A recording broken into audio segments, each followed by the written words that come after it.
qual tipo de caso ou caso é mais interessante pra você? Assim, eu ia usar a palavra que mais te impactou, mas aí me corrija se eu estiver errado. Assim, até que ponto você deixa, né, também, um caso te impactar, assim, né? Mas assim, o que mais te intriga? Olha, é interessante. Eu tenho uma capacidade muito grande de me distanciar dessa situação. As pessoas sempre me perguntam, qual foi o caso mais assim horrível que você viu ou que você ficou? Nenhum. Porque eu sempre vejo muito tecnicamente as coisas, né? Mas assim, crimes que envolvem família é algo que eu tenho interesse de entender, né? O que está por trás? É um histórico, né? Principalmente filhos que matam, sabe? Toda a família. É interessante.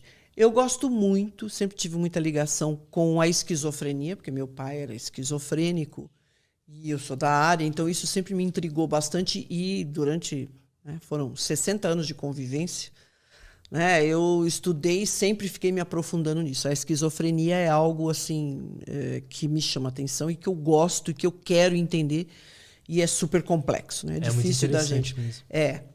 E os psicopatas, né? Esses que são já fora da curva totalmente, né? O que leva o indivíduo a esse prazer em matar, né? Se satisfazer matando e torturando o outro, né?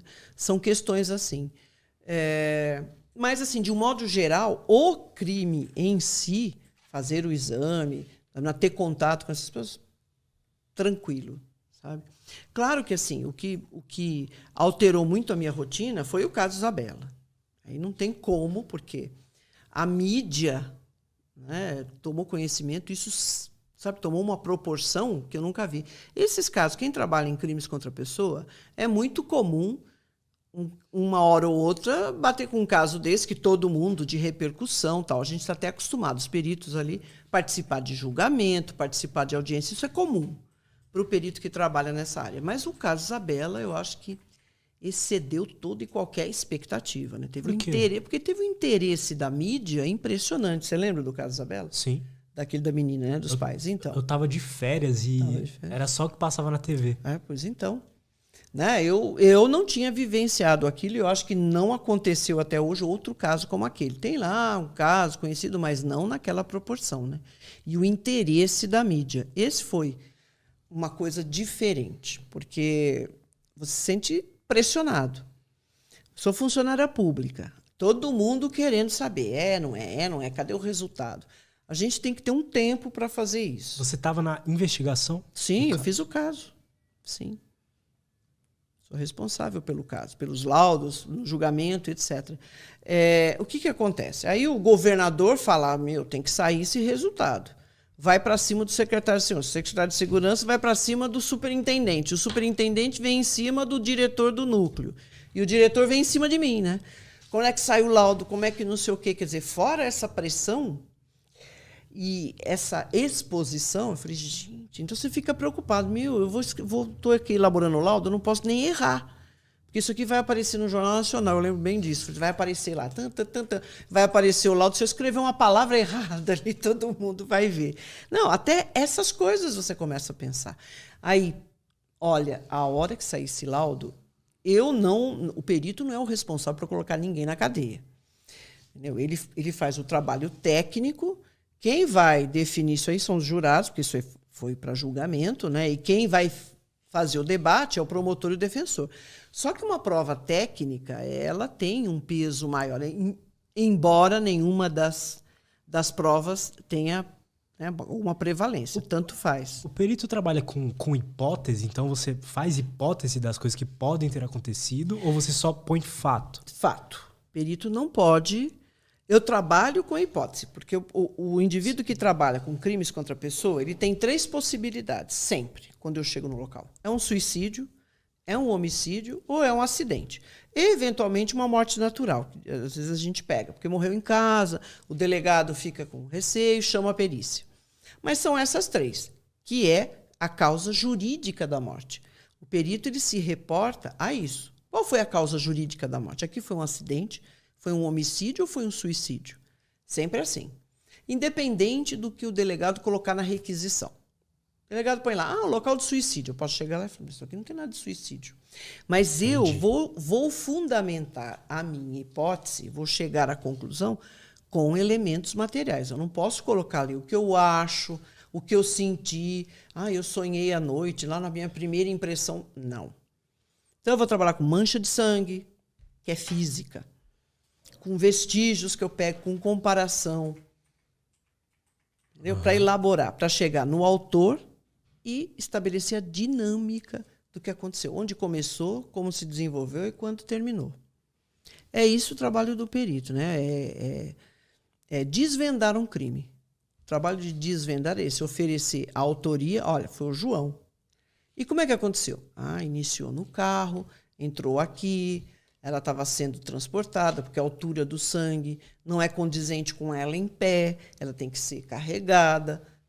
Aqui ela foi jogada no chão, mas por quê? Porque as gotas de sangue são condizentes com ela sentada. Porque a característica, a morfologia da mancha de sangue, ela me diz a altura que ela foi projetada, o ângulo incidente, a velocidade. Que foda. Então, você vê, é puramente matéria. Eu posso ter, claro, nós somos seres humanos. Você chega no local e até com experiência, você fala, isso aqui não é isso que aconteceu aqui. Como foi o caso da Isabela. Foi um roubo seguido de morte. Roubo seguido de morte, um latrocínio. Então, quer dizer que essa era a história. Nós recebemos a requisição, assim, um local de roubo seguido de morte. Roubo seguido de morte? Tá. Então, quer dizer que um cara entra para roubar e joga a menina da janela? Já é uma situação sui generis. Mas, né, como a gente... então, já começa daí, porque a gente tem já uma ideia de modus operandi. Qual é o modus operandi de quem pretende roubar, assaltar um condomínio? Tem formas de chegar. O cara chega com um morador, ou chega 4, 5 fortemente armados, rende o porteiro e entra. Né? Agora, mas de onde veio esse cara? Então, nós começamos a olhar primeiro as entradas. Tá, esse prédio é vulnerável? Onde que está a vulnerabilidade desse prédio para alguém entrar? Ele escalou o muro? Vamos ver, tem vestígio? Não. Você começou por aí? Sim. Tá. Tem rompimento de obstáculo? Cortou, quebrou a fechadura, cortou a cerca sensorial. A gente fica procurando. Nada. O porteiro é na frente do portão. A garagem é do lado da corregedoria da PM. Você tem que examinar tudo isso. A porta do apartamento tem vestígios de violência? Foi forçado? Nada. A chave estava na porta. Então, não tem nada disso. Agora, a menina... Aí você começa a olhar a mancha de sangue que existia no apartamento. Poxa, já deu para perceber que essa menina entrou ferida e carregada. Porque ela tinha lá, sei lá, 1 metro e... Não me lembro. 1,25 m. E a mancha de sangue tinha a característica de ter sido produzida a 1,40 m. 1,30 m e pouco. Como? Andando, não. E se ela tem 1,25 m, pelo ferimento que ela tem, que sangrou, que era só um ferimento, ela devia estar com a cabeça abaixada. Porque se eu ando retinho, você tem que imaginar, o sangue escorre, ele vai o quê? Escorrer pelo seu rosto e vai ser absorvido pela roupa. E lá eram gotas quase a 90 graus, redondinha, redondinha. Então, ela estava gotejando do ponto hemorrágico livre. Não estava escorrendo de nenhum outro lugar. Agora, se ela estava andando, ela tinha que ter característica de uma altura menor ainda. Né? Então, não é. Nem a madrasta teria condição de carregar a menina naquela altura. Primeiro, porque ela era uma menina grande e pesada. Tinha que ser o pai. Você vê, você já vai chegando. Tá bom, ela entrou ferida. Então, onde ela foi ferida? E aí vai, elevador, todos os andares, você vai pesquisar. Com reagente, com mesmo exame visual. Reagente para mancha latente de sangue. Vai. Dois pavimentos de garagem. Até que chegamos nos veículos. Tinham 2 lá. Eles tinham 2 veículos. Fizemos exame em um, nada. No outro, nós achamos sangue. Um foi parcialmente removido, os outros nem tinham sido limpos, mas estava naquele forro, naquele carpete, né, do assoalho do veículo. E aí, tudo indica que começou lá. Entendeu? Aí esse ferimento foi tamponado, chegou na porta do apartamento, não sei por quê, aquilo que estava tamponando o ferimento foi retirado. Entendeu? Então você percebe toda assim, a mancha de sangue todinha, todas as gotas com as mesmas características, elas entram, né, começa na porta, vai até o sofá. No sofá, várias outras gotas indicando, já de forma diferente, que essa menina ficou ali, não sei quanto tempo, sentada. As gotas eram todas condizentes com aquela altura, tal, e o que estava na roupa dela também. Houve o exame, eu fiz o exame das manchas de sangue nas vestes dela. Entendeu? Dali, ela foi novamente carregada. Aí nós temos gotas novamente em cima da cama até o parapeito da janela. Foi a última gota de sangue que saiu dela. Lá embaixo ela não... Você vê? Aí pesquisa a fralda também, que foi encontrada, que aí fechou, porque esse ferimento foi tamponado. Tamponado pelo quê? Pode ser por qualquer coisa.